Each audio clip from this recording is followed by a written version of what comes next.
saya. Untuk mengawali kegiatan aksi nyata budaya positif ini, saya minta tolong pada Pak Im untuk memimpin kita dalam doa. Silakan Pak Im, waktu dan tempat saya silakan.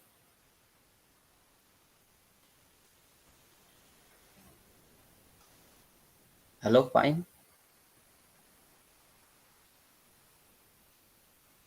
Pak Im keluar. Silakan Bu Riana bisa pimpin doa, tolong.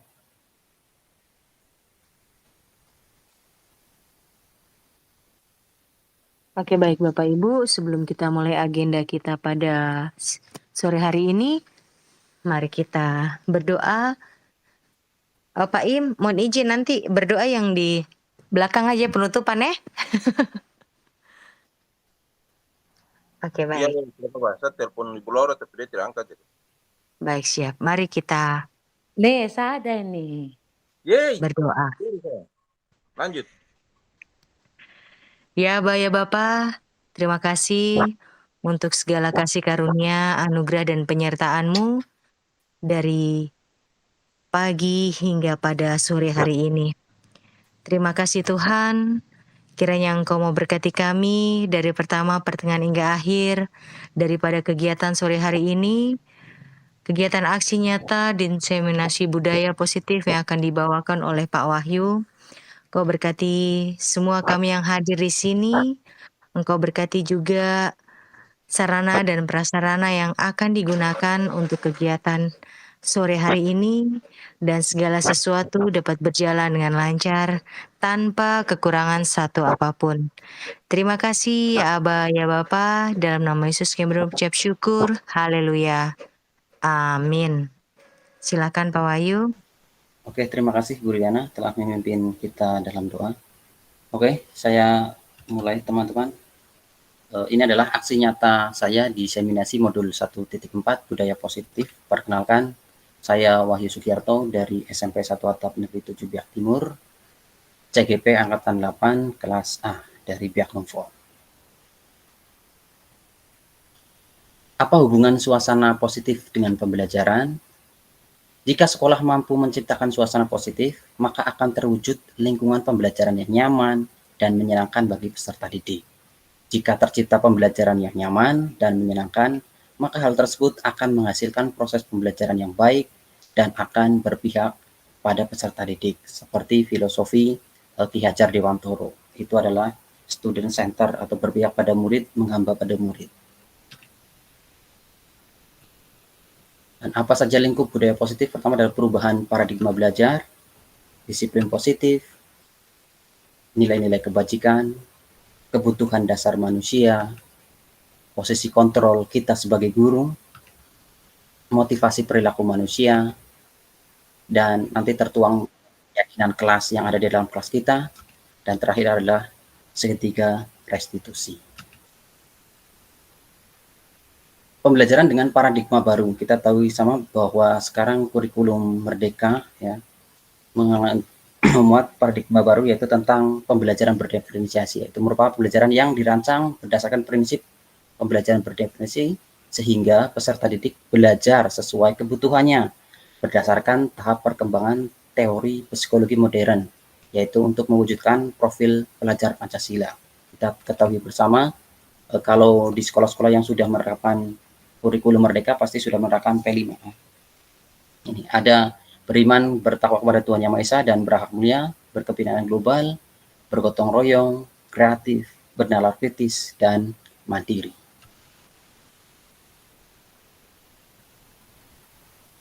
Miskonsepsi tentang posisi kontrol kita sebagai guru.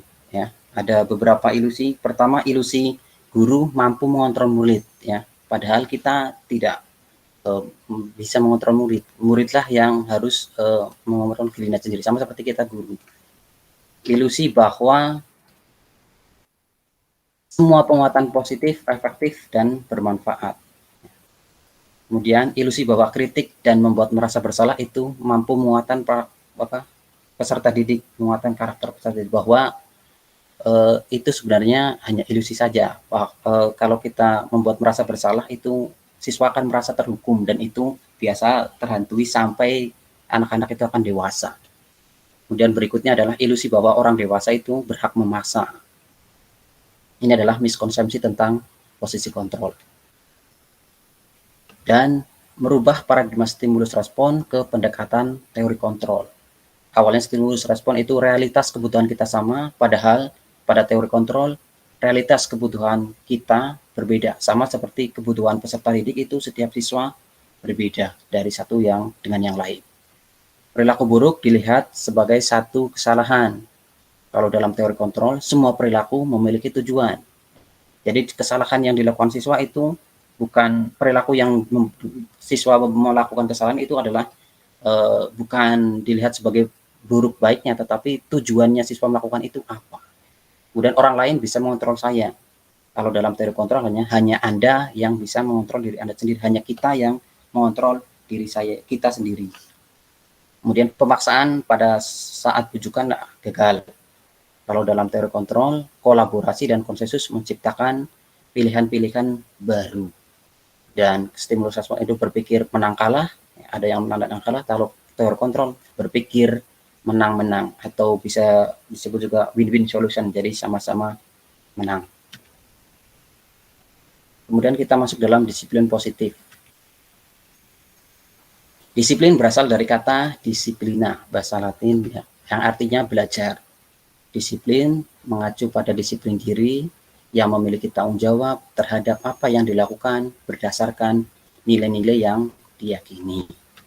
Disiplin positif merupakan salah satu cara penerapan disiplin yang bertujuan untuk menumbuhkan kesadaran serta memberdayakan peserta didik tanpa imbalan penghargaan atau reward, ancaman atau hukuman punishment. Kemarin yang ramai di dalam diskusi adalah tentang penghargaan ini ya, bahwa kita sebagai guru boleh melakukan penghargaan tapi berupa apresiasi.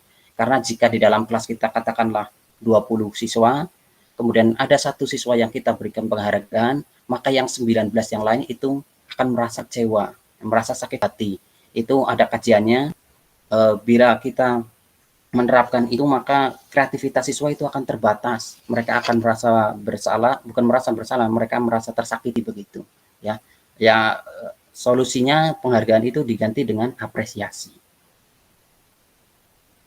Dan tujuannya disiplin positif ini adalah sebagai pendidik kita menghasilkan peserta didik yang memiliki disiplin diri sehingga mereka berperilaku mengacu pada nilai-nilai kebijakan universal dan memiliki motivasi intrinsik untuk berubah ke arah yang lebih baik. Ini main atau peta konsep teori kontrol menurut Dr. William Blaser ya. Anda tidak bisa mengontrol orang lain, hanya kita atau diri kita sendiri yang mengontrol kita ya. Disiplin belajar kontrol diri dengan menggali potensi kita agar tercapai tujuan mulia, yaitu suatu menjadi seseorang yang kita inginkan berdasarkan nilai-nilai yang kita hargai. Nilai-nilai ini masuk dalam kebijakan nilai-nilai peserta, masuk dalam teori motivasi. Ada motivasi ekstrinsik dan motivasi intrinsik. Ya. Motivasi intrinsik inilah yang untuk menghargai diri sendiri berupa nilai-nilai kebajikan dan nanti tertuang dalam keyakinan kelas yang ada di kelas kita. Nilai-nilai kebajikan apa saja? Nilai-nilai kebajikan adalah nilai yang disepakati bersama, terlepas dari suku, bangsa, agama, budaya, maupun latar belakang yang lain. Contoh-contoh nilai kebajikan, kalau dalam profil pelajar Pancasila tadi, ada beriman, bertakwa, mandiri, bernalar kritis, berkepentingan global, gotong royong, dan kreatif.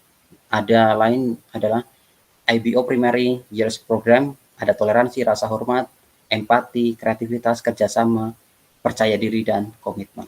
Kemudian satu lagi ada menurut Michael Borba adalah the seven essential virtues, ada empati, suara hati, kontrol diri, rasa hormat, kebajikan, toleransi, dan keadilan. Contoh-contoh nilai kebajikan ini yang kita anut dalam kurikulum Merdeka sekarang adalah profil pelajar Pancasila. Motivasi perilaku manusia. Tadi sudah disinggung ada dua, ya, motivasi ekstrinsik dan motivasi intrinsik. Kalau motivasi ekstrinsik adalah untuk menghindari ketidaknyamanan atau hukuman, serta untuk mendapatkan imbalan atau penghargaan dari orang lain.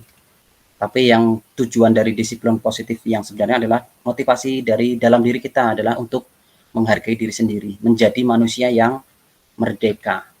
Seperti filosofi Ki Hajar Dewantara yang mengatakan merdeka itu artinya tidak hanya terlepas dari perintah, akan tetapi juga mampu untuk memerintah diri sendiri. Itu adalah merdeka menurut Ki Hajar Dewantara.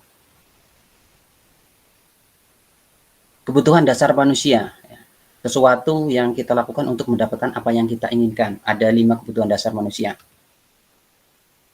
Kasih sayang, rasa diterima, kebebasan, kesenangan, penguasaan, dan bertahan hidup. Itu adalah 5 kebutuhan dasar.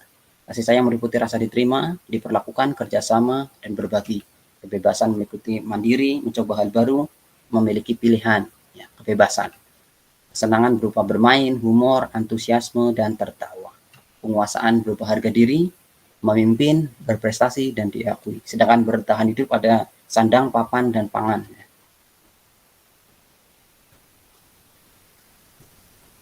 Hukuman, konsekuensi, dan restitusi. Perbedaannya apa saja?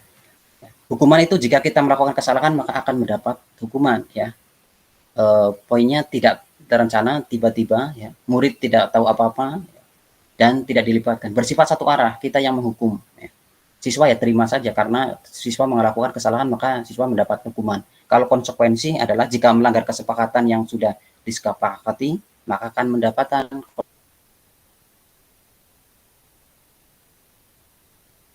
konsekuensinya, ya. Sudah disepakati sesuai peraturan, murid tetap dibuat tidak nyaman dan sikap guru selalu memonitor murid. Tetapi berbeda dengan restitusi, itu mempunyai pilihan-pilihan, ya. Proses menciptakan kondisi murid untuk memperbaiki kesalahan, proses kolaboratif yang mengajarkan murid untuk mencari solusinya sendiri. Ini hukuman, konsekuensi, dan restitusi. Bagi guru nantinya adalah restitusi yang akan dikedepankan untuk memecahkan problem atau masalah pada siswa, begitu. Ya, 9 ciri restitusi. 1, untuk menebus kesalahan, ya. Bukan untuk menebus kesalahan, melainkan untuk belajar dari kesalahan. Untuk memperbaiki hubungan, tawaran, bukan paksaan. Restitusi menuntun untuk melihat ke dalam diri. Restitusi mencari kebutuhan dasar yang mendasari tindakan. Dan restitusi diri adalah cara yang paling baik, ya. Fokus pada karakter, bukan tindakan. Fokus untuk mencari solusi. Dan mengembalikan murid yang berbuat salah pada kelompoknya, ya. Murid kalau yang berbuat salah itu bukan dibully, ya, bukan dicela, bukan dikucilkan, tetapi biar mereka kembali kepada kelompoknya. Itu adalah fungsi dari restitusi itu sendiri, menemukan solusi. Dan ini adalah 5 posisi kontrol guru, ya. Penghukum, pembuat merasa bersalah, teman, pemantau, dan manajer. Kalau saya lalu sebelum masuk dalam pendidikan guru penggerak ini, ya, yang biasa saya lakukan adalah sebagai penghukum dan pembuat merasa bersalah. Ya, teman kalau ada siswa yang dekat dengan saya itu bisa menjadi teman. Tapi pemantau dan manajer saya masih belajar untuk menjadi kesana. Tapi goalnya nanti intinya kita diharapkan mampu sebagai manajer, ya, minimal sebagai pemantau siswa-siswa kita. Penerapan, ya, contoh penerapan 5 posisi kontrol guru. Dalam kasus, ya, siswa tidak memakai sepatu ke sekolah.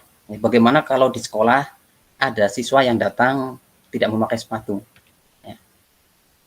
Siswa disuruh pulang atau berdiri di ruang guru. Itu adalah posisi kontrol kita sebagai penghukum.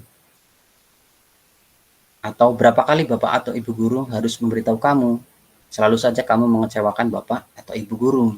Itu adalah posisi kontrol kita sebagai pembuat merasa bersalah. Berikutnya, ayolah ikuti aturan sekolah. Tolong bantu bapak ibu guru. Ya sudah, tidak apa-apa. Lain kali jangan sampai berbuat seperti ini. Ini adalah sebagai teman. Kamu sudah melanggar peraturan sekolah. Kamu tahu konsekuensinya kan? Besok dipakai sepatunya. Kalau basah, cepat dijemur agar kering. Itu adalah contoh posisi guru sebagai pemantau. Dan terakhir adalah contoh sebagai manajer. Apakah kamu tahu kesalahanmu? Kira-kira bagaimana kamu memperbaiki kesalahanmu? Dan ini adalah posisi sebagai manajer, yaitu kita memberikan solusi, ya, berkolaborasi dengan murid untuk mencari solusinya bagaimana atas kesalahan yang dilakukan oleh murid. Keyakinan kelas. Pertanyaannya, mengapa keyakinan kelas, bukan peraturan kelas ya? Bahwa keyakinan kelas itu adalah untuk mendukung motivasi intrinsik, ya, kembali ke nilai atau keyakinan yang telah disepakati untuk menggerakkan seseorang. Jadi keyakinan kelas ini kembali ke siswanya, bukan kita harus disuruh-suruh siswa untuk A, B, C, tetapi dari dalam diri siswa mereka sendiri adalah tersadar bahwa keyakinan kelas itu harus dijalankan, bukan paksaan. Mulai dari lingkup terkecil adalah ini lingkaran positif, peraturan kelas, kemudian menjadi keyakinan kelas, mengubah membentuk lingkungan yang positif, dan terbentuklah budaya positif di sekolah. Jadi lingkungan yang paling kecil ada peraturan sekolah, tapi tidak harus dituangkannya adalah bentuk keyakinan kelas. Membentuk lingkungan positif, dan terbentuklah budaya positif di sekolah. Harapannya seperti ini.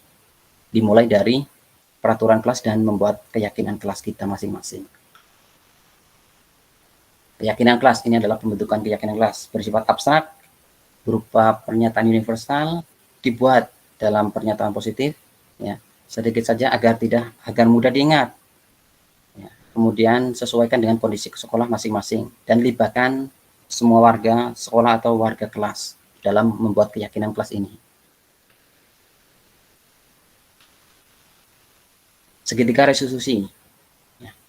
Menstabilkan identitas, validasi tindakan yang salah, menanyakan keyakinan. Segitiga resolusi adalah suatu proses dialog yang dijalankan oleh guru agar menghasilkan murid yang mandiri dan bertanggung jawab.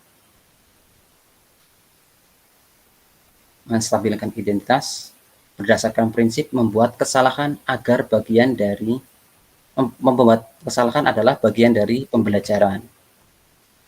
Kata-katanya adalah berbuat salah itu wajar. Tidak ada manusia yang sempurna. Bapak atau ibu guru juga pernah melakukan kesalahan itu. Proses adalah validasi tindakan yang salah. Merupakan berdasarkan prinsip setiap perilaku berupaya memenuhi kebutuhan tertentu. Contoh perkataannya adalah, kamu pasti tahu alasannya mengapa melakukan hal itu. Padahal kamu bisa melakukan yang lebih buruk dari ini. Kamu patut bangga karena telah melindungi sesuatu yang penting bagi kamu. Dan terakhir adalah menanyakan keyakinan.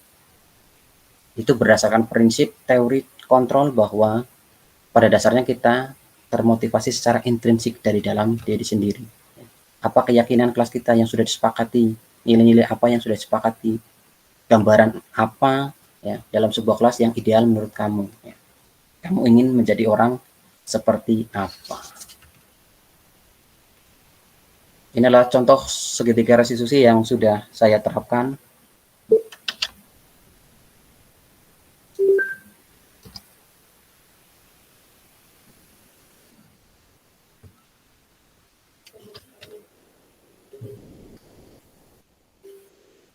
Permisi Pak Guru. Iya, Meriandi, silakan duduk. Meriandi, Pak Guru lihat, Meriandi sering terlambat masuk sekolah. Pak Guru sudah mendengar laporan dari beberapa guru, padahal rumah kamu dekat. Kira-kira sudah berapa kali kau terlambat masuk sekolah?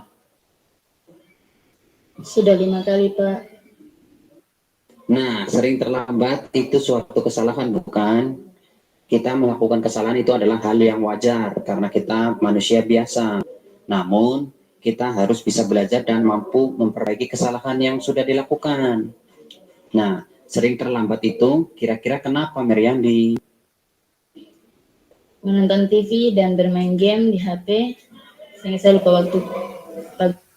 Meriandi, tahu tidak keyakinan kelas yang sudah kita sepakati bersama? Tahu Pak Guru. Keyakinan kelas apa yang sudah Meriandi langgar kira-kira? Disiplin Pak Guru.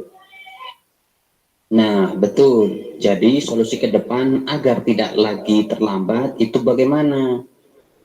Saya akan mengurangi bermain game dan pasang alarm Pak Guru. Sama meminta orang tua untuk membangunkan saya lebih awal. Oke, baik. Pak Guru terima. Tapi tolong lebih disiplin lagi ya, Meriandi. Tetap semangat belajar. Sekarang kamu boleh keluar. Ya Pak Guru, minta maaf. Dan terima kasih banyak.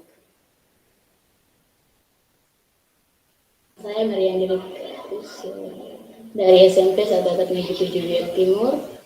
Saya sangat senang diajak ngobrol dan berdiskusi sama Pak Guru tentang disiplin. Saya akan berusaha untuk tidak terlambat lagi. Terima kasih Pak Guru.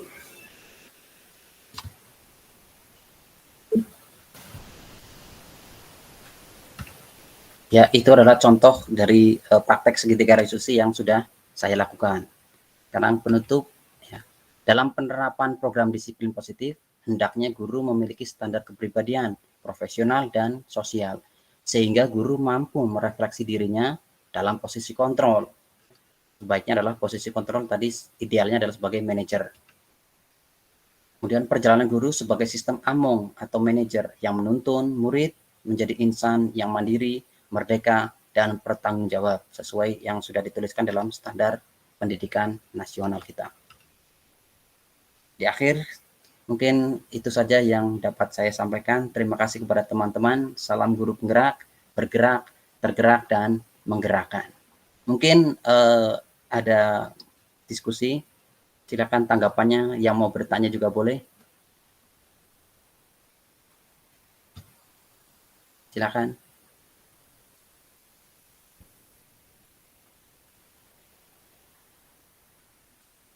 Ada yang mau bertanya?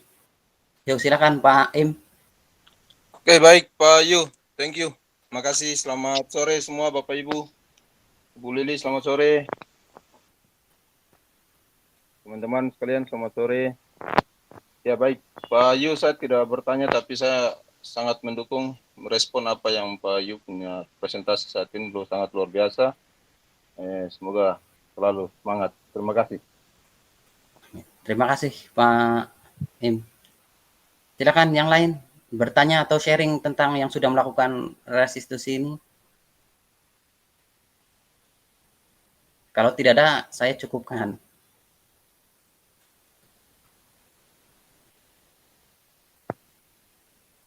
Pak Yu punya presentasi sangat luar biasa. Bagaimana Pak Im?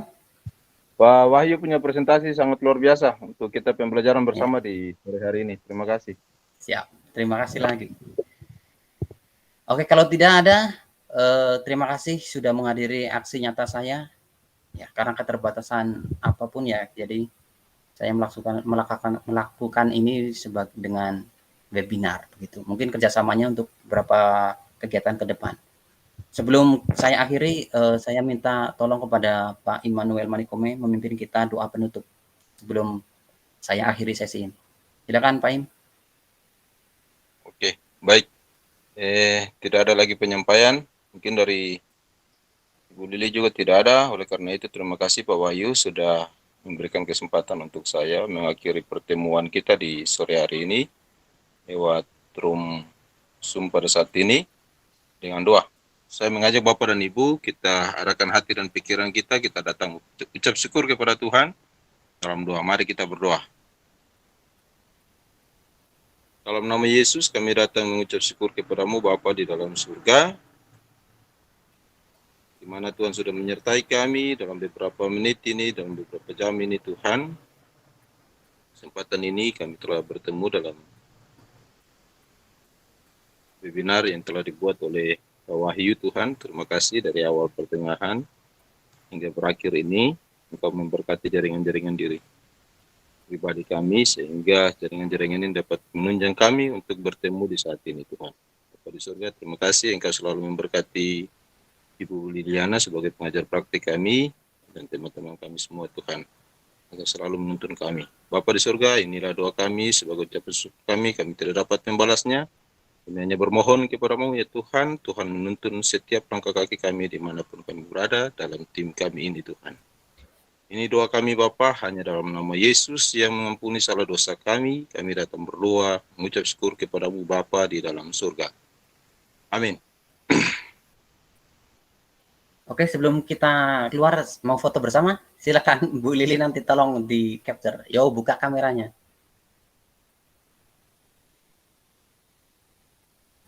Kaki tuh.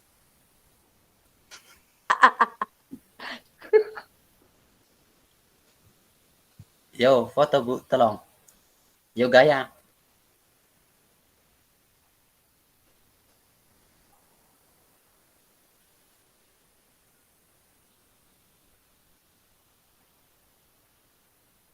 Sudah. Terima kasih Bu Lili. Ya, terima kasih teman-teman sudah menghadiri di room ini. Sampai jumpa besok pas pretest, post test. Oke, sekian dari saya. Wassalamualaikum warahmatullahi wabarakatuh. Selamat sore, salam.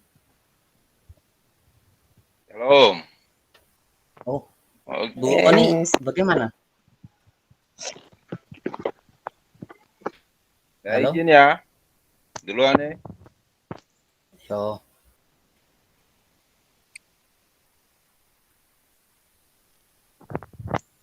Izin duluan. Yo, terima Izin kasih live Pak Im. Bapak Ibu, sukses semuanya. Yo, amin. Bu Lili, Ibu Liana duluan. Izin. Bu Lili.